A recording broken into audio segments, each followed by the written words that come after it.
HSLC 2023 मायथाइ बे जोबनानै थांबाय। दा बाथ्राया जाहैबाय थांनाय जि जेनेरेल मैथमेटिक्स बे आयदानि जि कुइसन पेपर बे कुइसन पेपराव माखासे माने ओरैबायदि सोंथि फैदों जाय सोंथिफोरखौ लानानै गोबां दावराव दावसि जानायखौ नोंथांमोना नुनो मोनदों। दिनै आं नोंथांमोननो मोनसे एनालाइसिस खालामनानै होनो नाजागोन आरो सेबाया जोंनो बेसेबां मार्क होथावथाव बेसेबां होनो हागौ बिसोरो भेरिफाइ खालामनायनि उनाव मार्क होगोन ना होआ बेनि सायाव आं फंनैसो नोंथांमोननि थाखाय बुंनो लाबोदों। मानोना गोबां फरायसाफोरा जानो हागौ गुबुन आयदाफोराव 100 लिरगासिनो थादों। 100 मीन्स 10% लिरगासिनो थादों। नाथाय बे सानखान्थि आयदानि थाखायनो सोरनियाबा 10 थानाय नङा, सोरबा डिस्टिंक्शनाव थानाय नङा, सोरबा स्टार थानाय नङा। बिथांमोननि थाखाय बे भिडिअआ जायफोर फरायसाफोरा जोबोर खम लिरखादों बिथांमोननि थाखाय बे भिडिअ नङा। मानोना बिथांमोना बे मार्कखौ मोनबाबो मोनाबाबो बिथांमोननि पार्सेन्टआ बांद्राय बारिया, नङा होमबा? सेबाया बेसेबां होगोन ना होआ बेनि सायाव मोनसे आंनि स्टाइलाव मोनसे एनालाइसिस नोंथांमोना खालामनो नाजागोन। स' नोंथांमोना बे भिडिअखौ जोबजासिम नाय। बेवहाय आं नोंथांमोना कुइसन पेपारखौ लादो लोगोआव। बे कुइसन पेपारनि हेफाजाबै आं नोंथांमोनो बुजायनोबो ट्राइ खालामगोन। बेवहाय आं गासैबो कुइसनखौ बेवहाय लाया, जायखिनि कुइसना बिबाद जादों बेखिनिखौ लागोन। बबेखानि बे पेपारखौ नायनानै आं मोनसे बाथ्रा बुंगोन, बेवहाय जि एमसिकिउ फैदों बै एमसिकिउखौ बे बाराव डाइरेक्ट माने बिजाबाव जेरै दङ बिदि दानखायाखै, एसे पेटार्नखौ चेन्ज खालामजोबदों। बेखौथ' सोलोंथाइ मन्थ्रियाबो बुंदों माने कुइसन पेटार्नखौ चेन्ज खालामदों। नाथाय कुइसन पेटार्नखौ चेन्ज खालामदोंबाबो बिजाबनियानो जानांगौमोन। नाथाय माखासे कुइसनखौ माने बिजाबनि कनसेप्टआथ' बिजाबनि जाहैबाय, फर्मुला बिजाबनि जाहैबाय, नाथाय अनजिमाफोरखौ सोलायदों आरो कुइसननि स्टाइलखौ एसे सोलायदों आरो बेबायदि गोबां कुइसन नुनो मोनदों आरो गासैबो नङा दे, गोबाङानो गासैखौबो बुंनो नागिरदों न' बिदि नङा, बे गोरोन्थि। आरो बिनि मादाव मोननैसो कुइसनखौ जोङो बुंजायो जायखौ जों दाबि खालामथावना, किन्तु मोनगोना बेसेबां बेखौबो आं नोंथांमोननो खिन्थानो नाजागोन। जोबथारनायाव सेबाया लास्टआव बेसेबांखौ होथारनो बाध्य जागोन बेखौबो आं नोंथांमोननो खिन्थानो नाजागोन जे बेसेबां होथाव सेबाया लास्टआव माने गारै बेसेबांखौ होथारगोन बेखौ नोंथांमोननो खिन्थानो नाजागोन। गोबां सानदों 20 मोननांगौ, 15 मोननांगौ, 10 मोननांगौ, 8 मोननांगौ, 7 मोननांगौ, 7 मोननांगौ, गोबाङानो 3 मोननांगौ, बेबायदि बायदिसिना बुंदों। नाथाय 3 मोनगोन, 3 मोनगोन ना 4 मोनगोन ना 7 मोनगोन ना बेसेबां मोनगोन बेखौ आं नोंथांमोननो बे भिडिअनि गेजेरजों खिन्थानो नाजागोन। स' गिबियावनो नोंथांमोना जुदि मेट्रिक केन्डिडेट बा मेट्रिक लिरनाय फरायसामोनबा नोंथांमोना 5 नाम्बार कुइसनखौ लानाय। बे 5 नाम्बार कुइसना जाहैबाय मा एमसिकिउ, बियो 5 मार्क। बे 5 नम्बर कुइसनाव जाय स्टेटमेन्ट मोननै होदो बे स्टेटमेन्ट मोननैया जेनेरेलि जोंनि जेनेरेल मैथमेटिक्सआव गोरलै सानखान्थियाव मा गैया होनजायो आरो बेखौ। नाथाय बिजों रिलेटेड कनसेप्टनि मैथमेटिक्स बहुत दं, बिजों रिलेटेड कनसेप्ट थानाय मैथमेटिक्स बहुत दं। बेखौ फरायसाफोरा गोसोबा मा खालामनो हायोमोन, प्रुफ खालामनो हायोमोन। बे सानखान्थिया नंगौ जोंनि जेनेरेल मैथमेटिक्सआव गैया, बेखौ फरायसाफोरा गोसोबा प्रुफ खालामनो हायो बे जेनेरेल मैथमेटिक्सआव थानाय मेथ्सनि हेफाजाबै। बबेखानि बे सानखान्थिखौ नोंथांमोना डाइरेक्ट एडभान्स मैथमेटिक्स क्लास 10 नि एडभान्स मैथमेटिक्सआव डाइरेक्ट मोनगोन। आं नोंथांमोननो खिन्थानो नायो, आं टेक्स्ट बुकखौबो लादो एडभान्स मैथमेटिक्स। नोंथांमोना एडभान्स मैथमेटिक्स थाखो 10 नि 117 बिलायाव नोंथांमोना माव दिन्थिनाय से मोनसे नुगोन। बेयाव दोङो दिन्थिदि जायखिजाया रग' अनजिमानि बर्गखौ 4m एबा 4m+1 महराव फोरमायथिनो हायो जेराव m बिलंस टु z। बेवहाय जि 4m बे जाबाय जरानि थाखाय, जायखिजाया जरा रग' अनजिमानि बर्गआ 4m जायो। किन्तु 4m+1 जाहैबाय मा बेजरा अनजिमानि बर्ग। पेज नाम्बार 117 क्लास 10 नि एडभान्स मैथमेटिक्स। बेवहाय नाय नोंथांमोना माव दिन्थिनायनि सायाव 4m+1 जाबाय बेजरानि थाखाय। स' बेजरा अनजिमानि बर्गखौ 4m+1 महराव दिन्थिनो हायो। ओरै बेवहाय हाबना दं, जरा बेजरा मोननैबो हाबना दं माने, मिथिबाय? अब्ला बे मोनसेया जाहैबाय बेखौनो डाइरेक्ट होदो बेवहाय स्टेटमेन्ट नाम्बार 2 रमान नाम्बार 2 स्टेटमेन्टआ 5 नाम्बार कुइसन। बिनि उनाव जि स्टेटमेन्ट नाम्बार 1 बिबुंथि सेया बे जाहैबाय माव दिन्थिनानै बेखौनो डाइरेक्ट दैखांना होदों आरो बेवहाय दं मा दिन्थिदि बेजरा अनजिमानि बर्गखौ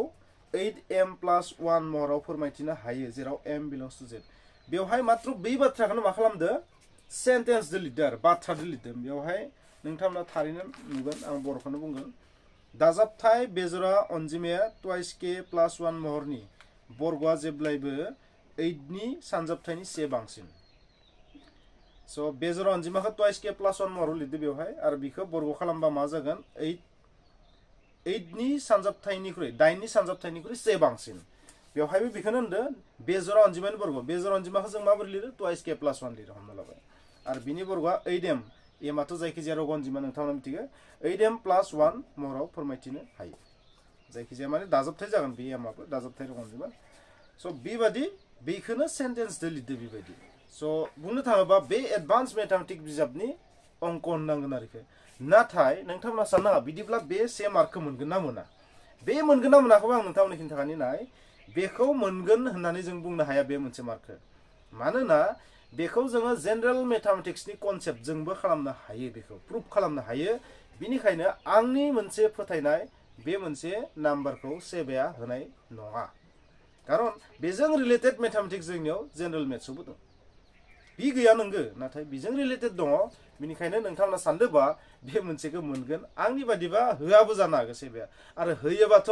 धन्यबाद होनांगोन सेबाखौ नङा होमबा आरो बिदिनो मोनसेबाव सोंथि लाबावगोन आङो 7 नाम्बार बे कुइसना जाहैबाय मा जुदि एक्सआ नंगुबै अनजिमा जायो अब्ला 8x³ - 1 घनक बिदाब गोबां सावगारिया बायदिसिना दं बेनि एन्सारखौ गोबाङानो डिखौ सानगोन लास्टखौ मोनथाम बिन्दोआव दानो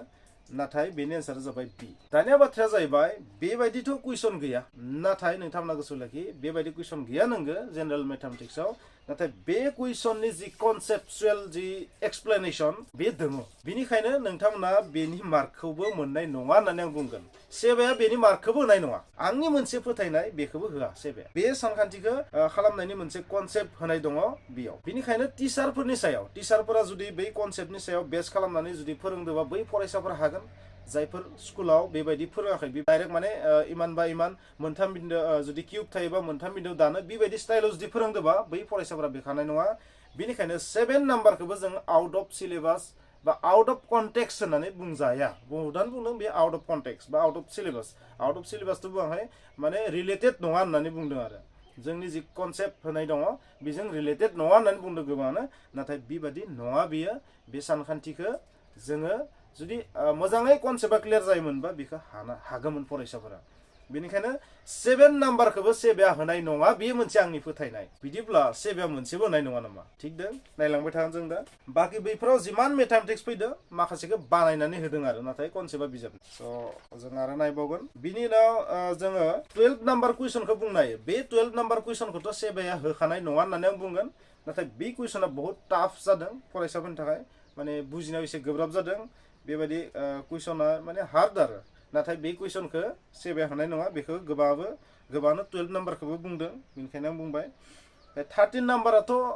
टेक्स्ट बुकजों रिलेटेडखा नाथाय बे कुइसना बांद्राय हार्ड जादों बियो OMR जाथावानोखा बोरैबा नायबा OMR कुइसन जाथावामोन नाथाय कुइसनाथ' बिजाबजों रिलेटेडखा नालाय बेखौबो नोंथांमोना मोना बेनिखायनो 12, 13 नि सोमोन्दै नोंथांमोना दासान बेखौदि सेबाया होगोन गोबाङानो 16 नाम्बारफोरखौबो श' खालामनो नाजादों नाथाय 16 नाम्बारफोरखौ जेबो मार्क मोना बे जोंनि सिलेबासजों रिलेटेड दानिया जाहैबाय 46 नाम्बार कुइसन बे 46 नाम्बार कुइसना क्लास 10 आवथ' आं बहाबा थानोबा आं नुवाखै नोंथांमोना नुदोंबा खिन्थाबानो जाबाय बेबायदि दिहुनगिरि बिजिरनाय क्लास 10 नि जेनेरेल मेथामेटिक्सआव गैया ओरै नङा जे बेबायदि स्टाइलनि दिहुनगिरि बिजिरनाय गथ'फोरा मोनबोआखै ओरै नङा बहाबा लवार क्लासाव मोनबोनोबो हागौ नाथाय एडभान्स मेथ्सआवथ' दंखायो बियो बेबो क्लास 10 आव गैया जेनेरेल एडभान्स मेथ्सआव क्लास 10 आव गैया बियो बेबायदि दिहुनगिरि बिजिरनाय नाथाय बे सानखान्थिखौ जोङो मोनसे स्टाइलाव खालामनो हायो बे जाहैबाय मा जौगानाय बिदाब गोबां राशिनि जि दिहुनगिरि बिजिरनाय जौगानाय बिदाब गोबां राशिनि जि दिहुनगिरि बिजिरनाय बे कनसेप्टजों बेखौ खालामनो हायो मात्र बेवहाय मा होदेरनांगौ आरो 0+ खालामनाय मेथड होनना बुङो 0+ खालामनाय मेथडजों खालामनांगौमोन बबेखानि क्लास 9 नि एडभान्स मेथामेटिक्सआव बेबायदि दिहुनगिरि बिजिरनाय दङमोन जानांगौ बेजों रिलेटेड नायोबाबो माने एडभान्स मेथामेटिक्स जाहैयो नाथाय जेनेरेल मेथ्सनि हेफाजाबैबो बेखौ खालामनो हानाय मोनसे चान्स दङमोन जायखिजाया बेबायदि सानखान्थि बा बेबायदि एग्जाम्पल गैयाबो जानो हागौ नाथाय मा बेखौ खालामनो हानाय जोंनियाव दङमोन नाथाय गोहोन्थिया 4 जाहैबायना गोहोन्थिया 4 जाहैनायनि थाखायनो बे मोनसेया मा इसे क्लेम खालामथावना जादों आरो आं बांद्राय बुङाखै दुरबल आरो इसे क्लेम खालामथावना आरो बाय बुंजागोन आरो सेबाखौ जे बेखौबो जोंनो होनांगौ बाङायबाबो 2 नङाबाबो एकखौ होनांगौ बेबायदि जों बुंजागोन नाथाय बे सानखान्थिखौबो जोङो बुंनो थाङोबा ओरैबायदि बुंनाया जे आउट अफ कन्टेक्स्ट बा माने मा होनगोन बेखौ जेबो रिलेटेड गैया बेबायदि बुंनो हाया आरो एसे जुदि दिमाग लागायबाय खिन्थु गोहोन्थिया 4 जानायनि थाखाय गोहोन्थि 4 थानाय जेबो सानखान्थि गैया क्लास 10 आव गोहोन्थि 4 थानाय किउबा लागि दङ न डाउट नाथाय गोहोन्थि 4 थानायालागि जेबो गैया नालाय बेखौ जोङो क्लेम खालामनो हायो होननानै आं बुंगोन आरो मोनगोन मोनाखै बुंनाया सेबाया होनोबो हागौ होआबो जानो हागौ इयाव मा गोसोआ जुदि जायोबा बेखौ होनि दे होननानै बुंबा सेबाया बेनि मार्कखौ होजागोन आरो स' बिदिब्ला नोंथांमोना मिथिबाय 46 नाम्बारखौ मोनगोन ना मोना बेयाव मोननायनि चान्स दं बिनि उनाव नोंथांमोना 55 नाम्बारा जाहैबाय मा बेखौ मा पेज नाम्बार 221 बिलाइ जेनेरेल मेथामेटिक्स सोंथि 7.4 सोंलारि अपसनेल बे सोंथिया आनजादारि नोजोरनि थाखाय नङा 4 नाम्बाराव दङ मोनसे बर्ग दब्लायनि मोननै उल्था थिखिनि बिन्दुफोरा इमान -1 2 आरो 3 2 गुबुन मोननै थिखिनि बिन्दुफोरनि थावनि बेसेनखौ दिन बेखौ सिलेबासाव नाङामोन बा गैयामोन बिनिखायनो बे मोनसेखौ सेबाया होथारनांगोन आं बेबायदि बुंगोन बेखौ मोननायनि चान्स दं जिहेतु खोथा होबाय मन्त्रियाबो 55 नाम्बारखौ नोंथांमोना मोनगोन होननानै सानना लानो हायो आरो 55 नाम्बारखौ 55 नाम्बारा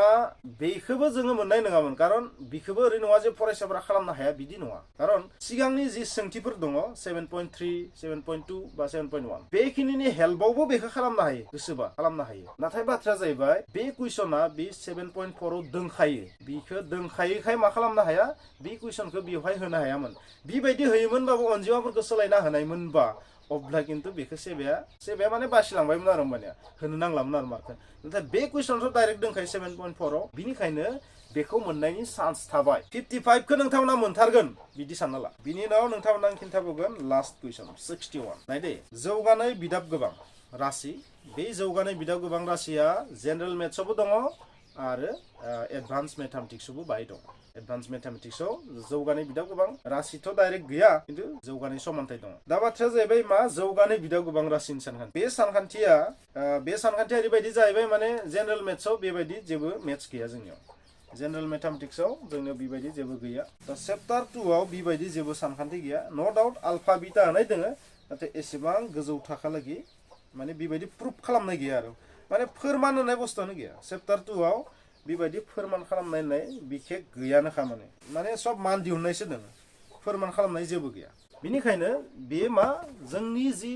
सानखान्थि होनाय दं जि कनसेप्टजों सानखान्थि होनाय दङ चेप्टार 2 आव बा चेप्टार 4 खौ लायोबाबो चेप्टार 4 निथ' नङा जाहैबाय बे चेप्टार 2 नि स' बेबायदि बिथिङाव बेबायदि जेबो प्रुफ खालामनाय गैया जाहैबाय जेबो प्रुफ खालामनाय गैया बिनिखायनो जोङो 61 नाम्बारखौबो मोननायनि चान्स दङ बेखा आंनि एनालाइसिसआ बुङो मा बे मोनसे कुइसनखौ मार्कखौ होगोन थारैनो सेबाया आं बेबायदि सानो नोंथांमोना मा सानो नोंथांनि कमेन्ट्स क्लियर बिदिब्ला जों बेसेबां नम्बरखौ क्लेम खालामनो हायो दासिम 46 नाम्बार 55 नाम्बार आरो 61 नाम्बार बेसेबांखौ 4 3 2 7 9 बे 9 नम्बरखौ जोङो 9 मार्कखौ जोङो मा खालामनो हायो क्लेम खालामनो हागोन जे बे नम्बरखौ जोंनो होनांगौ सेबाया बेसेबांखौ मारगोन दा लास्टआव थांनानै बै 3 खौथ' होखागोन फाइनाल बे आंनि गोसोजों साननाया बुङो मा 3 खौ मोनखागोन 3 खौथ' मोनखाबाय नाथाय 61 नाम्बारनि 4 खौ मोनगोन ना मोना 61 नाम्बारनि 4 खौ मोनाबाबो आधाखौ मोननाय चान्स दं होननानै आं मानो बुंगोन खारन बेबायदि कनसेप्टनि जेबो सानखान्थि गैया जोंनि जेनेरेल मेथामेटिक्सआव नाथाय फुल होआबो जानो हागौ खारन बेजों रिलेटेड सानखान्थि जिहेतु बेहाय दङ नालाय मा बिनि गासैखौबो होआबो जानो हागौ खारन जों जुदि कनसेप्टखौ गोलावै बाहायबा इसिङालागि थांनानै जुदि बाहायबा बेखौ इसेबाबो हानोबो हानायमोन फरायसाफोरा बिनिखायनो 50-50 जाहैबाय थारमाने 50-50 कन्डिसन जाहैबाय बेनिखायनो बेयाव 4 मोनाबाबो माबा मोनसेथ' मोनगोन बेनिफ्राय आं बेखौ सानो 2 मोनोबाबो 3 + 2 5 आरो 46 नाम्बारा 2 मार्कनि ना बै 2 मार्कनि बै सानखान्थियाव जिहेतु गोहोन्थि 4 थानाय जेबो बेबायदि आरो दिहुनगिरि बिजिरनाय जेबोआनो गैया दिहुनगिरि बिजिरनाय अनजिमानिसिम दङ राशिनि जेबो अंक गैया बै हिसाबै बेबायदि सानखान्थि गैया नालाय बे 2 खौ होआबाबो माने 1 खौथ' मोननांगोन देट मिन्स आङो मिनिमाम मोनसे हिसाब खालामदों 3 + 2 + 1 देट मिन्स 6 मार्कखौ सेबाया होनो हागोन आरो मेक्सिमाम बेसे होनो हागोन 9 बिनि सायाव माब्लाबाबो होनाय नङा होननानै आं सानो नोंथाङा मा सानो कमेन्टआव लिरबानो जाबाय स' जायफोर फरायसाफोरा बाङाय मार्कनि थाखाय 100 मोननाय नङा बा बेबायदि बायदिसिना सानबाय दंमोन नोंथांमोना थारैनो क्लियार जानांगौ मा कुइसननि नम्बरखौ होनो हागोन सेबाया आरो बाकी OMR जिखिनि दङ बेखौ आं सानो मोननाय नङा खारन बेबायदि प्रुफ खालामनाय फरायसाफोरा 6 निफ्राय 9 मार्क नोंथांमोना मोनफिनगोन आं बेबायदि आसा खालामो होनांगोन सेबाया होआबा मा खालामगोन नङा होमबा होनोथ' होनखादोंना होनो होनखानायखायसो आं बुंदों दे होआ होनबा बेलेग बाथ्रा जागौमोन होनो होननायखाय आं बे बाथ्रा बुंदों होयोबा बेसेबां होगोन 6 होगोन मिनिमाम 6 होनो हागोन आरो मेक्सिमाम 9 होनो हागोन एबा 3 खौथ' होगोन मोनथाराबाबो 3 खौ मोनगोन होननानै सानना ला नोंथांमोना मोनथाम कन्डिशन थाबाय